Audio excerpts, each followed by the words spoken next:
corruption in these public programs, which often leads to failure in terms of the intended impact of these programs being less than what would have been expected.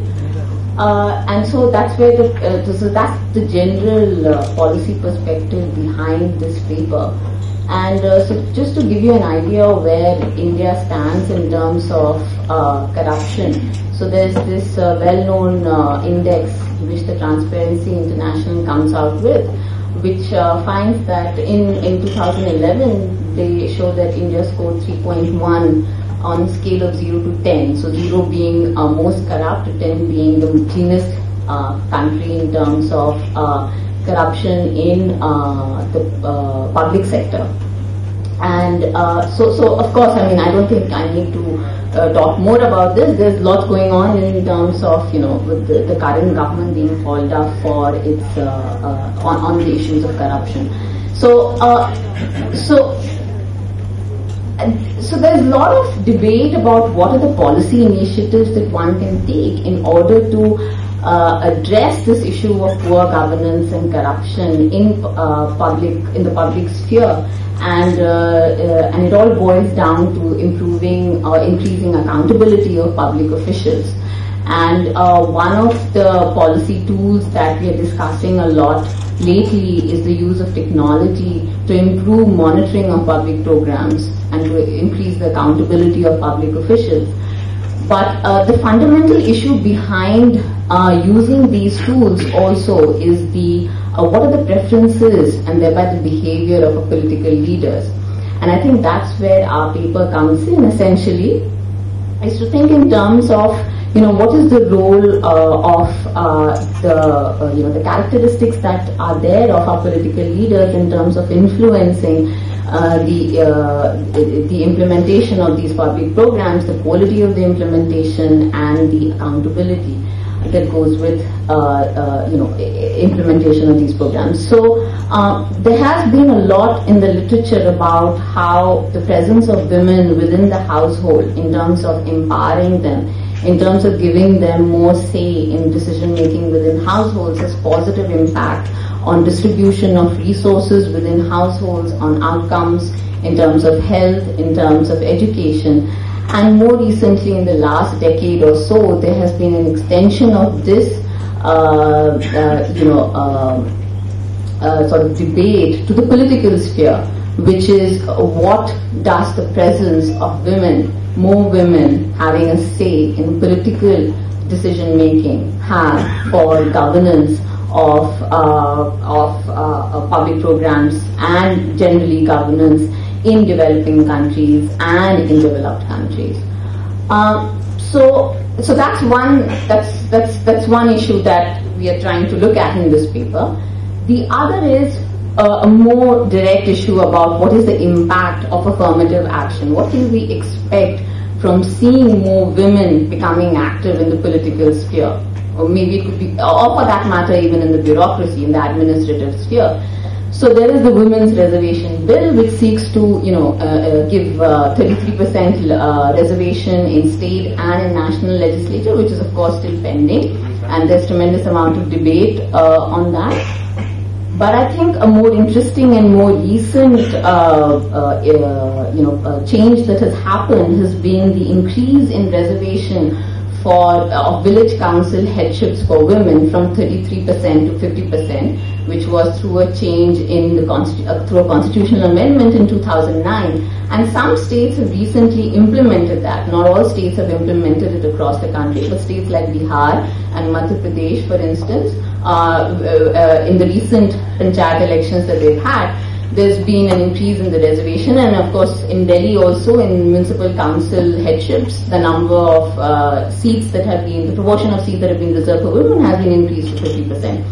So 50% is a substantive number, and you need to know whether it has any implications for governance and for corruption, and if it does, what are these implications? And that's the other direct policy issue that we are trying to address in this paper. So just to give you an idea of what the previous literature says about this and where we would come in. So there is So the previous literature essentially started with talking about the presence of women in political sphere and in government in a cross-country, from a cross-country angle. So you have these two well-known studies by Dollar and Swami and co-authors, who find that when they look across countries, that more women holding positions in the political sphere or even within the bureaucracy has implications in terms of lowering corruption in these countries. But then the obvious question that arises over there, that there might be omitted variables bias, because you're looking in a cross-country framework, and the characteristics of these countries could just be different, and you're not being able to account for it when you look in a macro perspective. Then came the paper by Chattopadhyay and Duflo, which I'm sure a lot of you are aware of, most of you would be, which was not specifically addressing the issue of governance, but what the paper found, looking at West Bengal in particular and in Rajasthan, was that the preferences of female leaders tend to be aligned more with the preferences of the female electorate. And then some recent work, which again is not specifically looking at corruption or governance, but in general, the question that it's looking at is whether the gender stereotypes that the electorate might have about female leadership changes over time with repeated exposure to female headships. And they find that it does, but as an aside, the paper also finds that people are less likely to have paid for a bride, and so potentially there are positive implications for governance. But then there are these critical voices at the other end. So for instance, this Ban and Rao, which the paper finds completely different results from what Chattopadhyay and Duflo did, and here I would like to point out the difference in the context. The context of Chattopadhyay and Duflo paper was West Bengal and Rajasthan, which are two northern states, and the Ban and Rao paper was looking at 4 southern states. So the context in which you're looking in terms of the gender differences that exist in the society are different. In terms of the way the panchayats might be working are going to be different, and they find completely opposite effects of what Chattopadhyay and Duflo find. Then there's some experimental study from Ghana which points to some sort of more nuanced understanding of how women might behave when they are given more political positions of political importance, which is that they might not endorse corrupt behavior, but they might be more amenable to promoting family interests. And then there's work that Professor Mukherjee here, along with Professor Bardhan and Torado, have found that there's significant worsening of within-village targeting of SC/ST households in villages which are reserved for female sarpanchs, and then that study again looks at West Bengal. So where do we come in? This paper is going to focus on corruption and the quality of delivery of a specific public program. So if you look at all these studies which have been done, they're looking at an average of all public programs that are being implemented. They're not specifically focusing on corruption per se.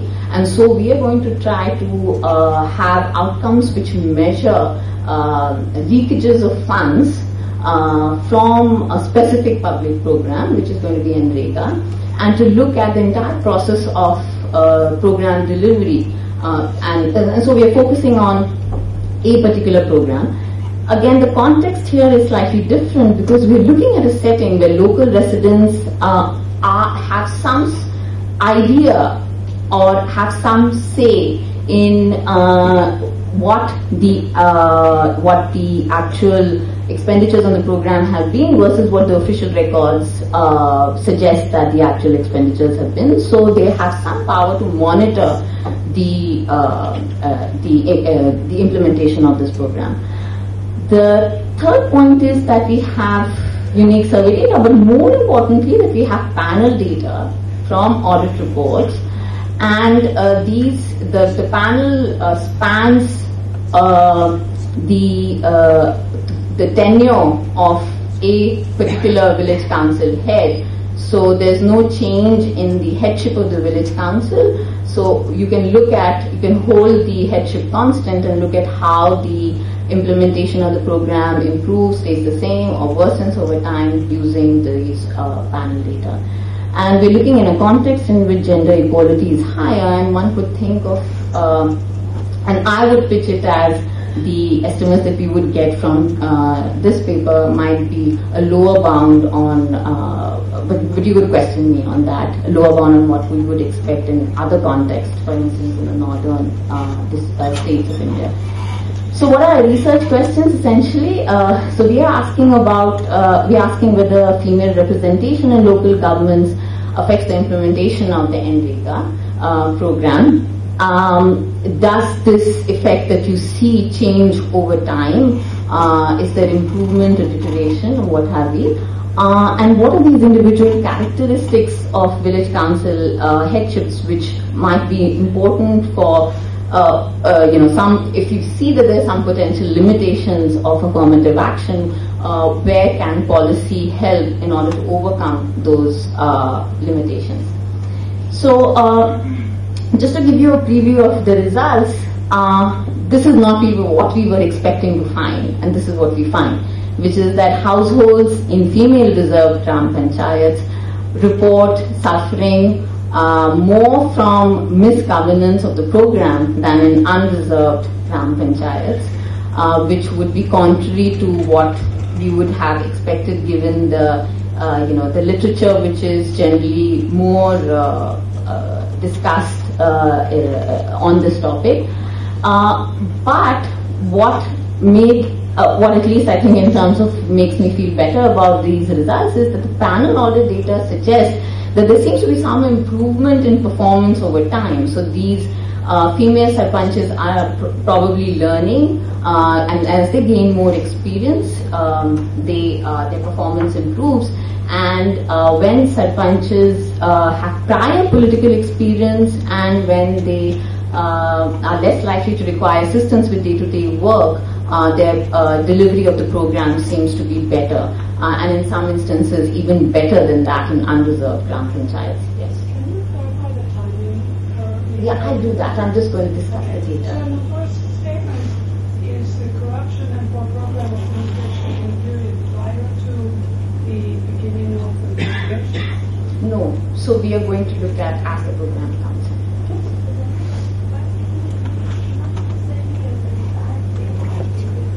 Yes, we don't think it is a bad thing, but it's just unexpected, that's all. Yeah, and I'll discuss those potential caveats.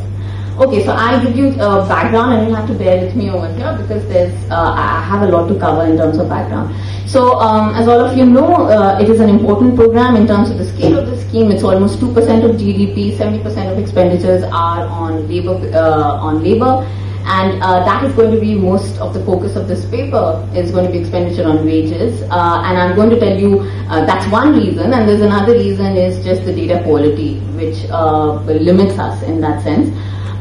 Then there is, if you just look at the records or the government data, it will show that there's almost been a threefold increase in public funds going to rural works. So there's a tremendous need for increasing accountability here, because the village councils or the blocks or the villages or the gram panchayats are seeing this huge inflow of funds, and you need to improve accountability here because the level of these funds has never been seen before. And that is why the NREGA mandates audits with local stakeholder participation. So that's where we come in, and that's how this program is different from the other studies in terms of looking at general governance outcomes in reserved and unreserved gram panchayats, because you have these mandated audits with stakeholder participation. So it is envisaged not as a top-down approach, but a bottoms-up approach. What happens in reality is a different thing. Okay, so just to give you an idea of how the program is implemented, because this is important in terms of the outcomes that we would be looking at.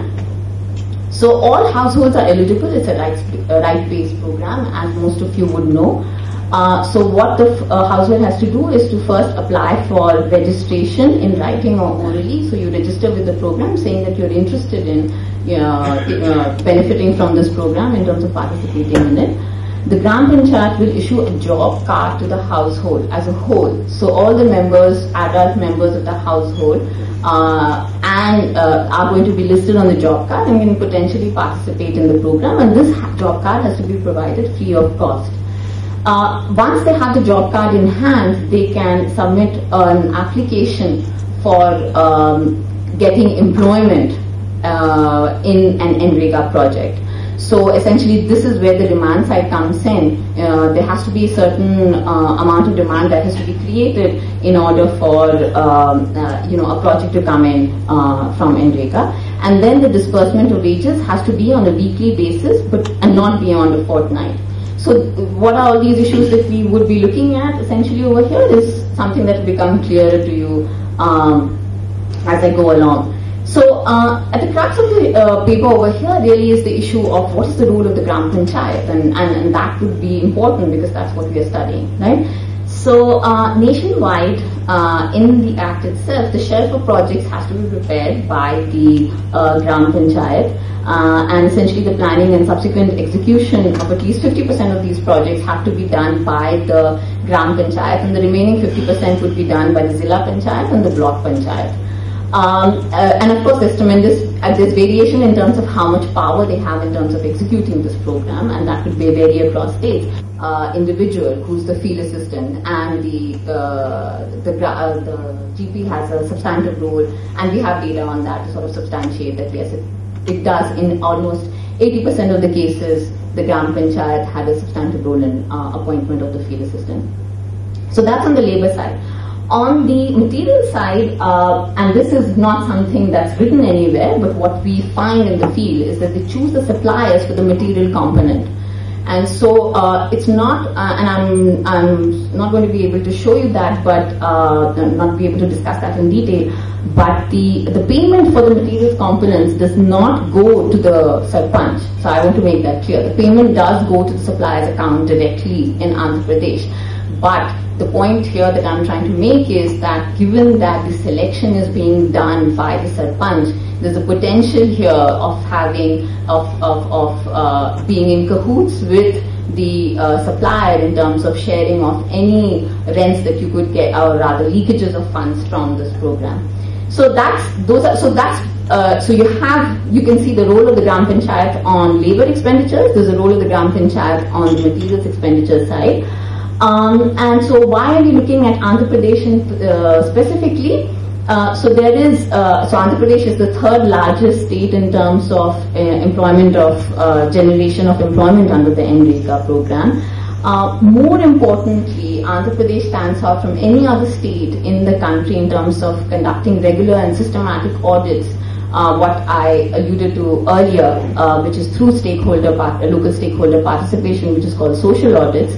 And so what we've been able to do is get access to these audit reports starting from 2006 when the program was rolled in up until 2010. And what I would like to emphasize over here is that these audits are being conducted by an independent and autonomous body. It is not endogenous to the village. It's not endogenous to the mandal level. You go into a district and you audit all the mandals within a district in one go.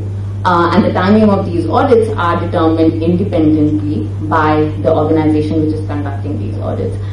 The timing of these Sarpanch elections in Andhra Pradesh, the new Sarpanches came in 2006, and that coincided very neatly with the program rolling in, which started rolling in February, and the election started in July. And then I can look at these Sarpanches over the entire period from 2006 to 2011 when the next Gram Panchayat elections should have been held, but unfortunately they haven't been held as yet because of Telangana issues.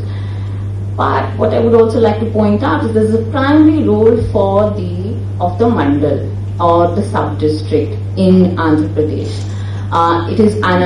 So in that sense, Andhra Pradesh is slightly different from other states because there is a significant role that the block development officer or the mandal parishad development officer has in terms of dispersal of funds, in terms of payments, and so on and so forth. And so what we need to account for in our analysis is any heterogeneity across these mandals in terms of the bureaucracy that exists.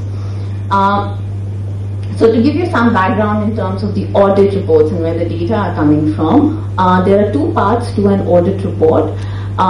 There's one which is just the standardized audit report card, which would contain information on the date of the audit, summarizing some of the demographic characteristics of the Gram Panchayat, the number of projects that have taken place, the expenditures, and so on and so forth. And then there's some calculations of the amount of malfeasance that might have been in terms of discrepancy between what the calculation of the audit was of the expenditure on projects and what the official data or the records with the at the mandal level suggest the expenditures were. Before I discuss that, the second part to it is the detailed complaints which are filed by households, which could be individuals, which could be groups, as well as the social audit team itself, which form the basis for the first part of the audit report. In terms of regarding the door-to-door verification of households, and it should be 100%, but it's not necessarily 100% of the households in the, and very often they're not 100%, and we see that in our data. So these complaints are not, so these complaints are verified in terms of being signed, having signed affidavits, and also each complaint has to be brought up during a public hearing after an audit has happened for verification purposes, as well as pinning the responsibility for that particular malfeasance on a particular functionary of the NREGA program. So where do our data come from? Yeah. Clarify, what are the nature of malfeasance? Is it ghost workers or is it? I'll just come to that. Yes, I'll come to that. So the data are coming from the four sources of data here, which we put together. One is the surveys, which we conducted across 8 districts. So these are districts, 5 districts in Telangana, and then there's some in Rayalaseema and the coastal area over 4 months. So so the survey was at the mandal level, then there was a survey at the Gram Panchayat level, and then there's the survey of the households. The second source of data are these audit reports. So we go to the original audit reports, we translate them from Telugu, including the complaints, and codify them and classify them in terms of the nature of complaints. Then there's the census data and then the election data, and all these data are put together and merged. So the first question that you would have is just the randomization, and that is essentially what we're going to be using in terms of identification of our effects. Is that does the randomization of the reservation, that it actually was it actually implemented in Andhra Pradesh or not? And so using our census data, we find that it does. So we're looking at a cross of census, village level census characteristics, and the only thing that seems to differ is the number of primary schools. But we will also be controlling for some of these village level characteristics in our analysis. In terms of the household characteristics, the sample household characteristics, most of them seem to be comparable, and what I would like you, except for the proportion of ST households between the reserved and the unreserved Gram Panchayat, but what I would like you to focus on is the last row, which is the awareness of NREGA entitlements. And that's something that becomes relevant later on. There doesn't seem to be any systematic difference, and this was based on a series of questions that you would ask the households in terms of what their knowledge was and give them a score, and there doesn't seem to be a difference in terms of awareness levels between these two types of Gram Panchayats. Okay, so then there are these audit summary statistics, and that would address the question that Dilip was asking just now. So firstly, if you look at the number of social audits, there's no systematic difference in terms of the average number of social audits that have been conducted in reserved and unreserved Gram Panchayats during the period that we're looking at, between 2006 and 2010. The total number of complaints don't differ, and again here what I wanted to clarify is that we would be looking at the complaint data, because that's the main source of also the report, which was the first part of the audit report. And the other reason we're doing that is the audit report cards, the standardized audit report cards, which I referred to earlier. The data are pretty bad in the sense that there's a lot of incomplete information there. There's not enough information there. The number of social audits per village or at the GP level. It is at the GP level. So essentially it's the mandal, and once a mandal is audited, all the gram panchayats within it are going to be audited. So we're looking at GP audit reports. So what are the percentage of labor-related complaints? What we do find is the percentage of the average there's about 3 percentage point higher labor-related complaints in female reserved gram panchayats. So the way we are going to be classifying these complaints are going to be non-payment or delay in wage payment. So you can see what proportions they are, and it's sort of the same across these two different types of gram panchayats. Impersonations or benami wage payments. So if any one of these is not clear, you can just ask me to stop.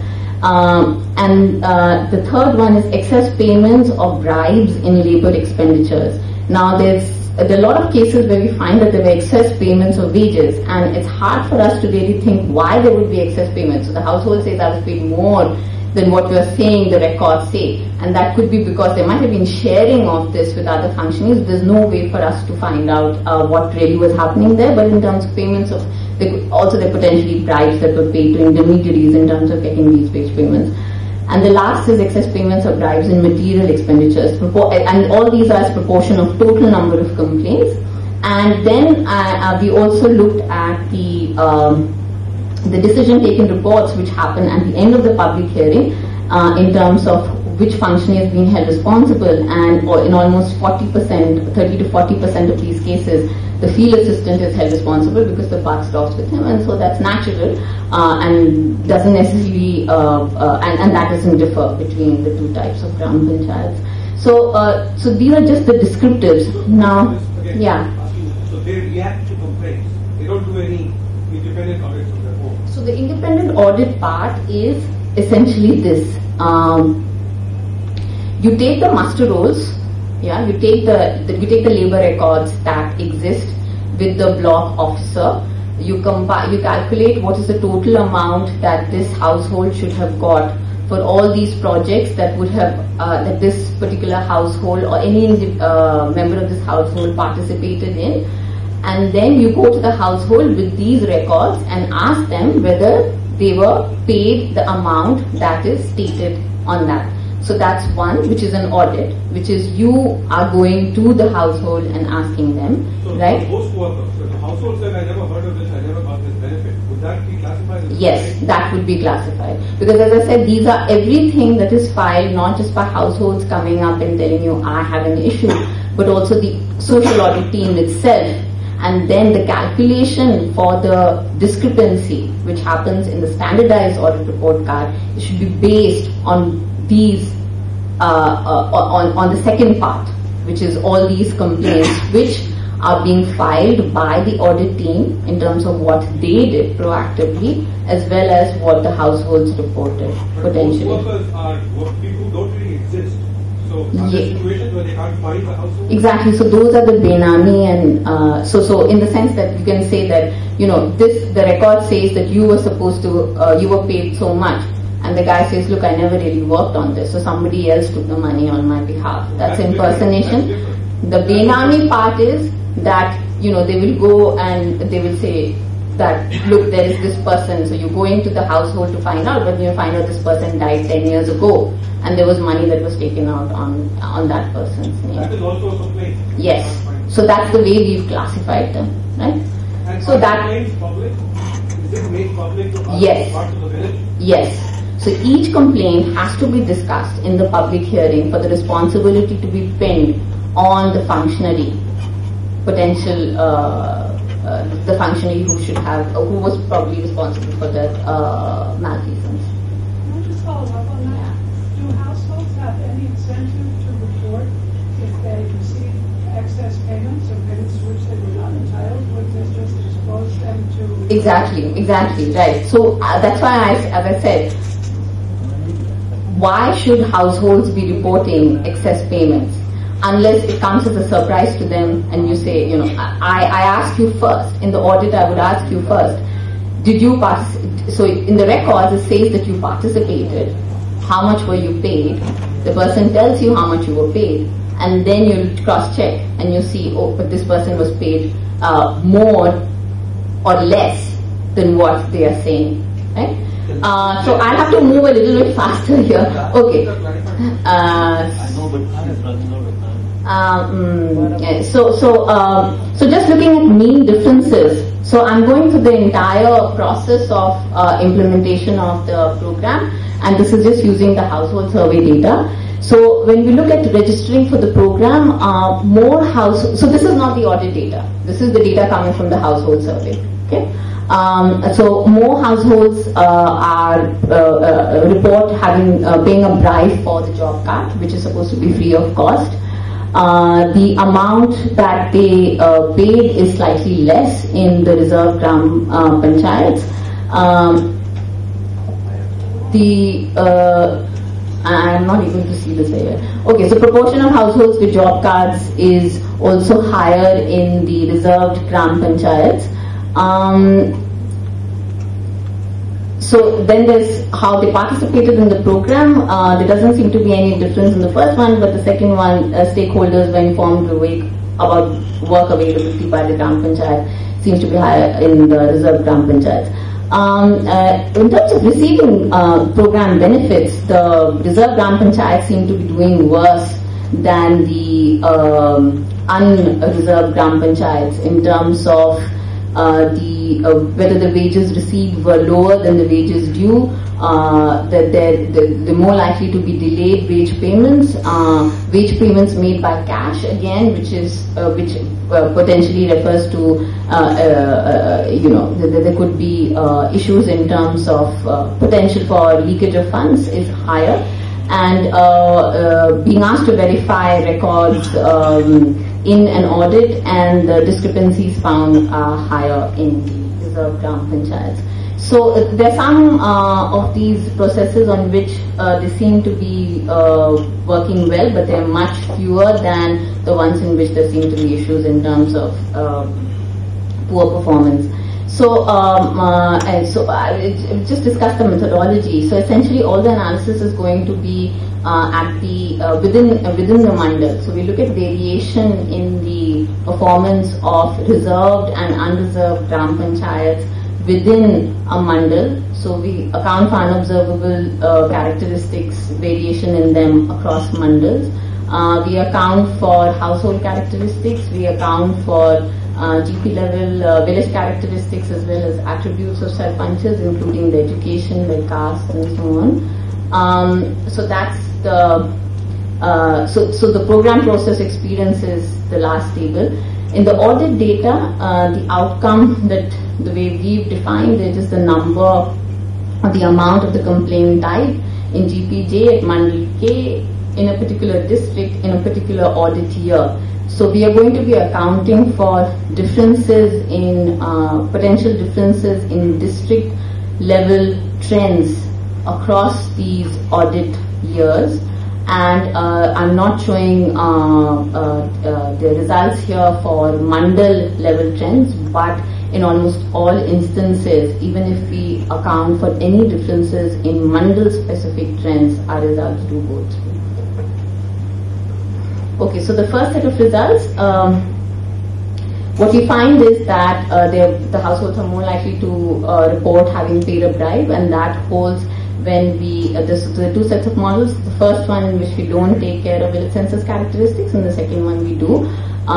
They report paying a bribe, though the amount of the bribe doesn't seem to be any significant effect of female reservation on that.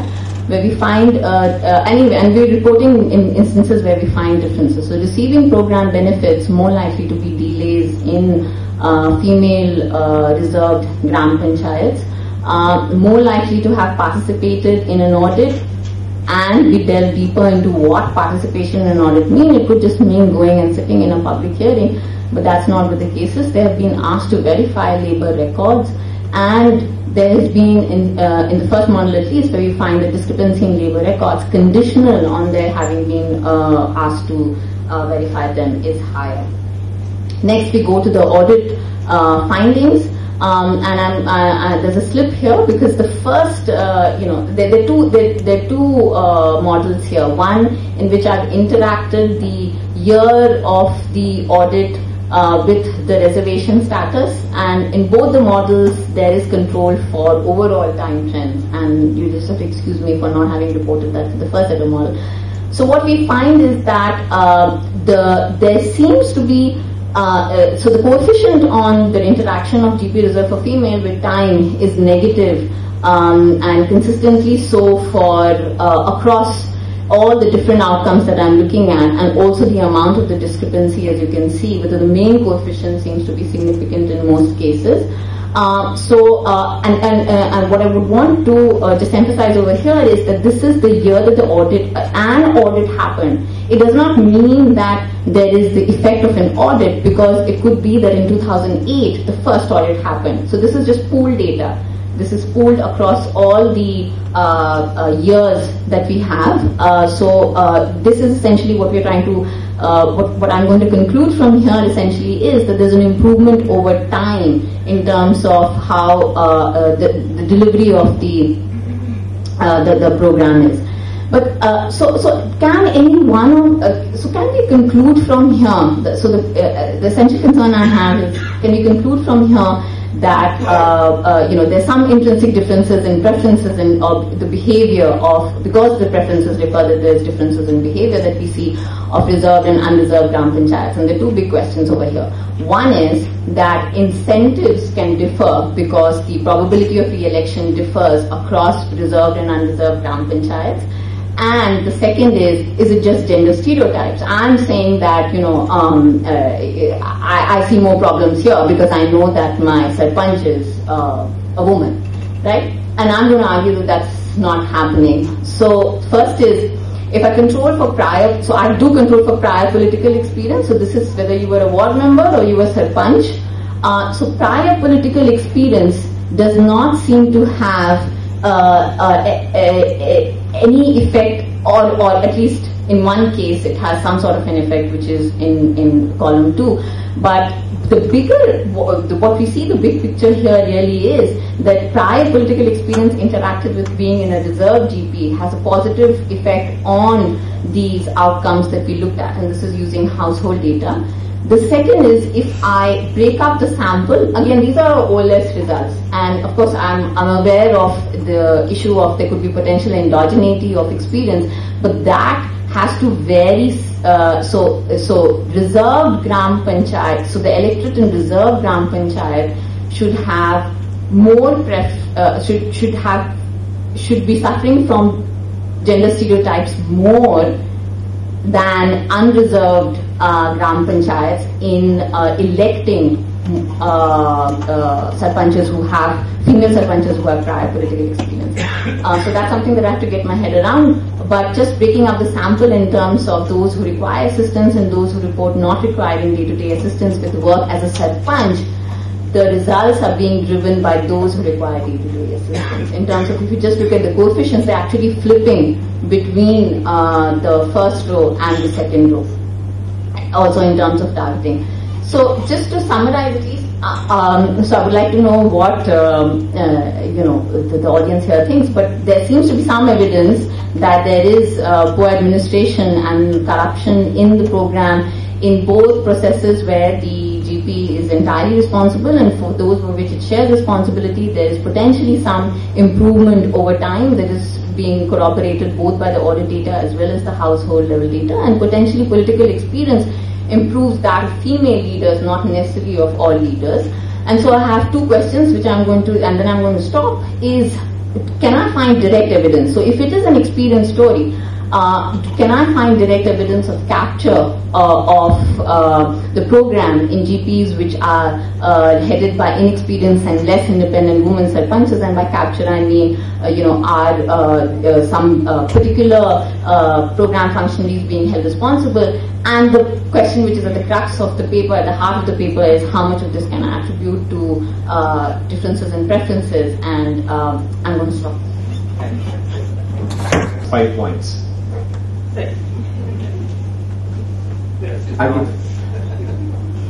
would first like to commend the authors. It's a sensitive topic, and I think they have handled it very well, and like a very good professional researcher. The data and methodology, I think the randomization and all is done well, which adds a lot of value to the study. The study is of great policy interest. The methodology is good, and I would just suggest the writing of the paper needs to be improved. It's like too dilatory at places, and the important things get confused into a lot of other things when you read it. The last bit on women's voice is thrashed out because it's an important point, and the point you're making is of great interest. It is not morality which is not gender neutral, but it's other things like capacity, experience of political leadership, and all those other things which you're trying to delve into, which explain the kind of effects you observe. The results are not all, let's say, in the same direction or all very clean, but don't take it as a criticism, it's a compliment, because when you deal with real life data and do it honestly, this is the kind of thing you will get. It brings out 2 points of policy importance. One is, Andhra Pradesh, of course, did brilliantly in the way they designed this independent society for social audit and accountability and the way they went about implementing the program. Evaluation is a very, very weak area in policy, and this brings out the importance of designing an evaluation framework upfront, maybe even before you launch a program. That is extremely important, and that's why, such a study could be done in Andhra Pradesh. Such a study cannot be done in Madhya Pradesh, UP, even Bihar. Last point, 70% payment in wages. It should ring a bell. It is clearly the balance between short-term and long-term employment is clearly being lost. And that happens if we, sitting in Delhi, frame guidelines which impose certain kind of constraints to the extent that they force people down below in the system to generate false utilization certificates to get the next installment of funds. If a sarpanch went to a gram panchayat, honestly selected the shelf of projects, and then started executing them, you will never ever achieve a 60-40 wage material ratio. How the hell you achieve 70% is something that should strike here in the head. I was never a fan of cooperative game theory, but when I saw Narega, I went back because once you make people used to generating false utilization certificates, then all they're going to do is they're going to find it optimal, just sit together, make false job cards, make false entries, and make merry. And that is what is happening across the length and breadth of the country. I have a very simple solution. Put wage money into a separate account, put material money into a separate account with each implementing agency, maybe Gram Panchayat or a state department. Each of these agencies are getting huge amount of funds from other sources. The panchayats are getting funds from the BRGF, through the Finance Commission, and through the state devolutions. Supplement the material account with these funds.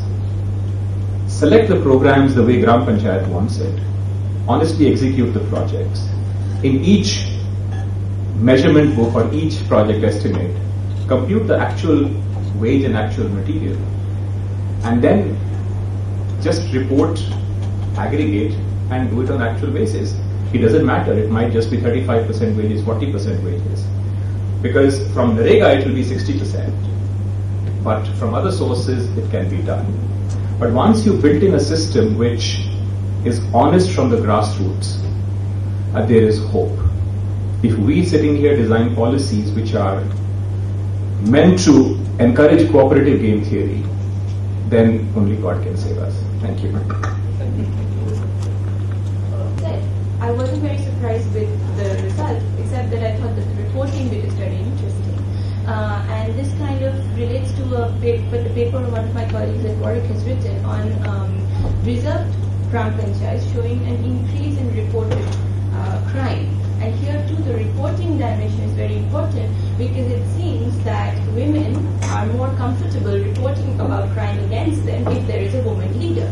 So the connection to the results that you have here is who was the person who answered the household questionnaire when you went and surveyed them. If it is possible that more women, either heads of household or wives of heads of household reported, then it could track the same kind of pattern, right? And it could be a very useful way of explaining the so-called counterintuitive finding. Exactly. Analysis. I'm trying to remember. Does it say? Is the story from your household survey and social audit survey are they entirely? I mean, is it the same? I mean, like, what to me also the interesting question is that since you have a panel of social audits going on, and I was wondering whether every year whether every gram panchayat does it get audited? If not, then is there does the presence of the social audit itself alter behavior? Since these complaints are being made public, there is fear of retribution or some kind of action that would be taken once you file a complaint. Now, the interpretation of political inexperience there is people feel bolder when you have an inexperienced Pradhan. And as the Pradhan becomes more and more entrenched, you fear that there's going to be some kind of retaliation if you complain. That just turns the interpretation on its head. So it's not clear exactly how you're going to distinguish the endogenous complaints issue. That seems crucial. Looking at the means, I really didn't see a difference between your two categories. So it seemed like they were virtually identical in pretty much all respects. And just grossly. And the second thing is, so the average rent per village is about 2 lakh rupees. How much? Average. Who sought but did not get work on the two types of panchayats. And then the next question is about the wages due. So as far as I know, the wages that are given are in the process of piece rates. So did you take the minimum wage that is there, or how did you measure the wage due?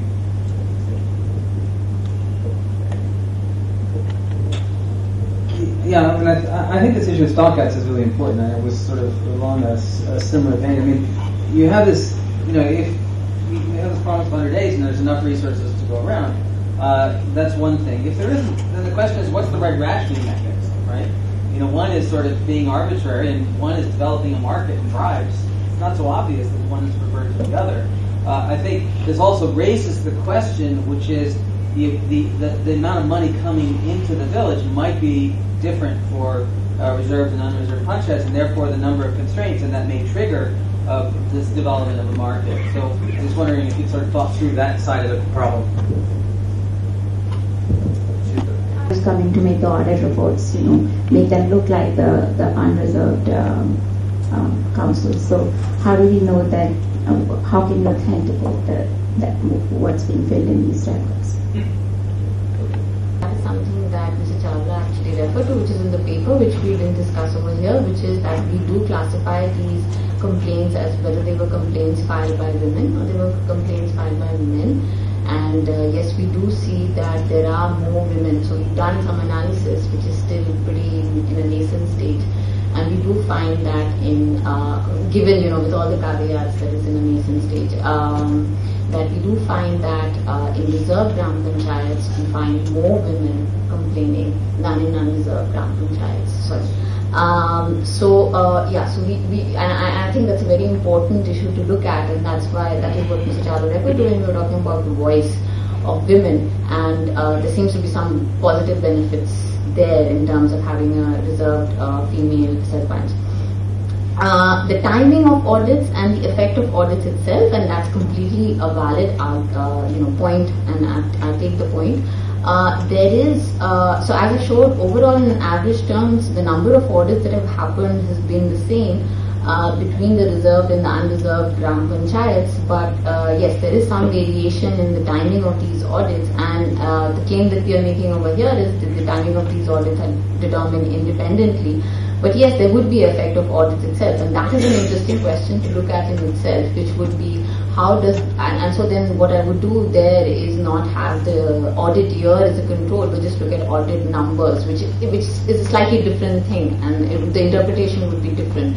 Just say repeated audits, what effect does that have on the, and that is an important question to look at itself, which Mr. Chawla also referred to, which was, you want to evaluate how the audits themselves are being effective or not in reducing this. And just to give you an idea of where at least we think where, at least in terms of summary statistics, we don't see any effect of these audits. And I think the answer to the reason we think there will be no effects of these audits is there's no credibility in terms of punishment when people are found guilty. There are very few cases when you would have any legal people being punished legally, or in terms of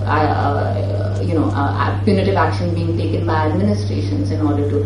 And so I think it's this lack of credibility which is probably not having any effect, at least in preliminary analysis. But yes, those points are important. Complaints are being made if the sarpanch is less experienced. And I have to, so this point is, again, Dilip's point is completely, it's taken, and we need to address that issue. But I think a lot of the, a lot of these comments are hovering around, I think, then 2 tables, when there were a lot of other tables in the presentation itself, and I think, which were the audit results. And so I'm going to put less emphasis on the audit results and more emphasis on the household survey results, purely for the reason that some of you have said in terms of the potential biases that we could have in these complaints. And one way in which we could address this is to classify them by audit complaints which were filed by the audit team, complaints that were filed by households.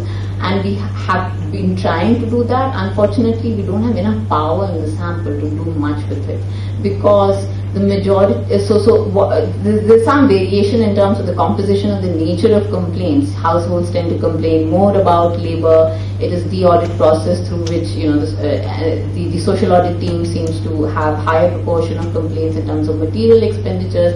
But in terms of total, I think there's an 80% or 70% of the complaints are coming from the households, and the remaining 20 to 30% are coming from the audit team, and we're not able to get enough power there. And I think that would be the way to look at it. We'll have to work on it.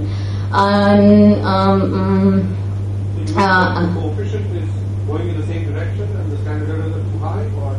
And I can't remember even the signs on the coefficient at this point, but I will have to go back to those regressions.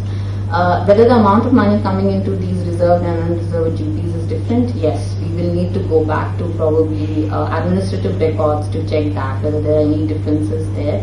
And the last question that I am going to address then is about the veracity of the audit reports. And I couldn't get into details about how the audits are actually conducted, but they are in the paper, which would address some of these questions in terms of how the audit is designed, how do you make sure that it's independent, how do you make sure that the auditors themselves are not being corrupted by the officials who they are auditing, and so on and so forth. So we can talk about that later. Yeah. I think if you listen, if you look at the evidence we have on what people say, different positions say, among the sarpanches say and other people say about the sanctions and the fear associated with being caught out in the social audit process, I think that that's sort of very strong impression that I